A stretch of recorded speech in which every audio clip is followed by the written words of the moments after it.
For many years, the press and the public have been asking astronomers about UFOs, apparently because UFOs are most often seen above the Earth. Almost always the astronomers have provided answers,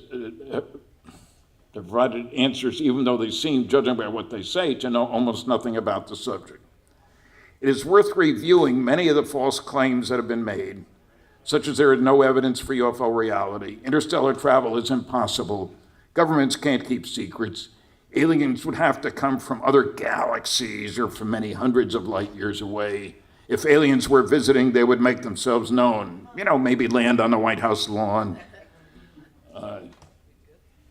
Astronomers should really do their homework or shut up.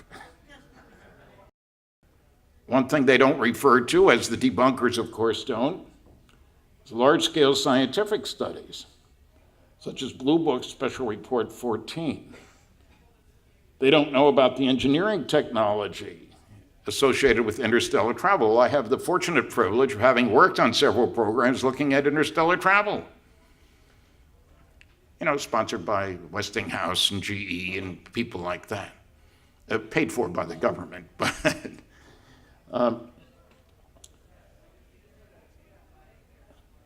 one area that is particularly a problem here, astronomers and other scientists are accustomed to dealing with peer-reviewed papers in scientific journals. That's where solid information goes, right? Well, sometimes.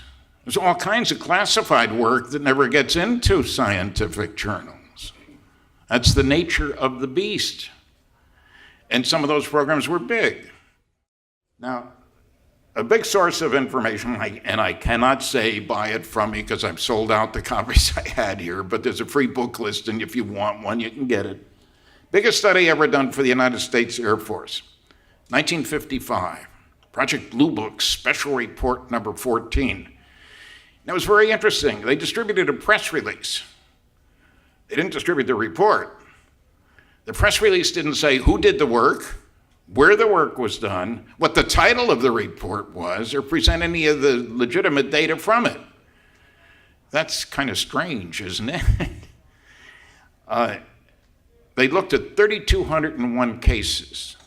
The work was done by Battelle Memorial Institute in Columbus, Ohio, a very well-respected research and development firm.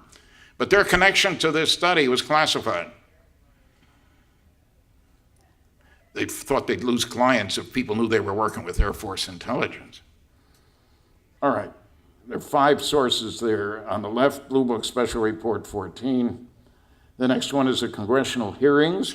Believe it or not, there were congressional hearings on my birthday, July 29th, 1968. It was not held that day because it was my birthday. I was one of the 12 contributors. Mine was in writing only. The next one is the University of Colorado study, the so-called Condon Report, over 800 pages, and with a lot of baloney. If you looked very carefully, as a special UFO subcommittee of the American Institute of Aeronautics and Astronautics did, you found they had a UFO committee and they decided, gee, the press says, Condon says there's nothing to UFOs, and yet we find that 30% of the 117 cases studied in detail could not be explained. One of my favorite debunkers is an astronomer, Dr. Donald Howard Menzel, who was the chairman of the astronomy department at Harvard University. And he wrote 3 anti-UFO books. He was the first debunker, if you will, popular one, starting in the 50s. You can see he died in 1976. He said all UFO sightings had prosaic answers. I luckily found out by seeing a clue in a letter from a lawyer to another scientist who had defended Menzel at a hearing which was supposed to take away his security clearance. Why does an astronomer need a security clearance? Well, I followed up on that, called the attorney. Oh yeah, there's 1,000 pages about that hearing. There was nothing in the New York Times, nothing in the Washington Post. 1950. 1,000 pages at the Harvard archives. I called them, well, if you get permission, written permission from 3 different people, you can look at his papers. Okay, so I wrote and got written permission from 3 different people, and the Fund for UFO Research gave me a research grant. I went to the Harvard Library, the archives,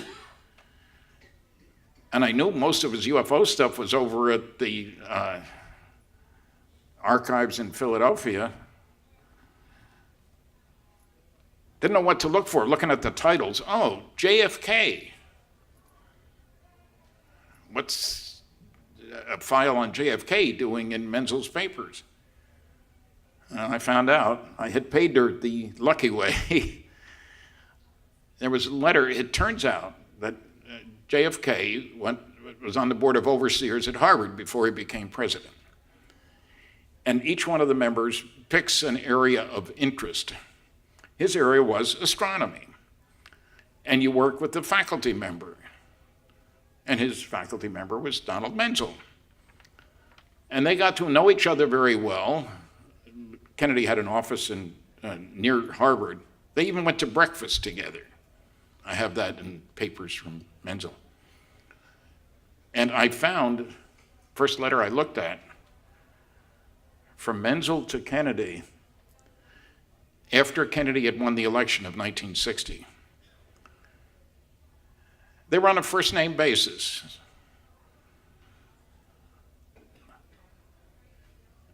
Menzel told Jack that there is one area where I may be able to be of assistance to you, now that you're president. I had a longer continuous association with the National Security Agency and its Navy predecessors, 30 years of anybody.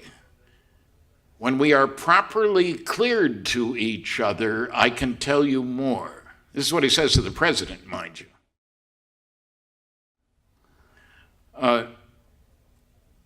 That was an education to find out about Menzel.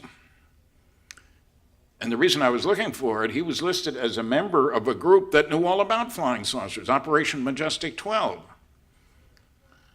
We got a roll of film in the mail in 1984. It was a briefing for President-elect Eisenhower, from Truman to Eisenhower in 1952, before Ike took office in early 53.